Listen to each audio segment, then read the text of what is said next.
Defence Minister Manohar Parrikar has said India does not seek war but would gouge out the eyes of the enemy if provoked. He was addressing a rally in Goa. That's when he made the statement. Let's listen in.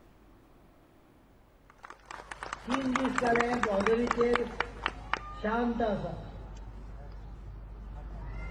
कारण आमचे कडेन एक fire केलो की आमी 2 fire करतात जशास तसे विटाक दगड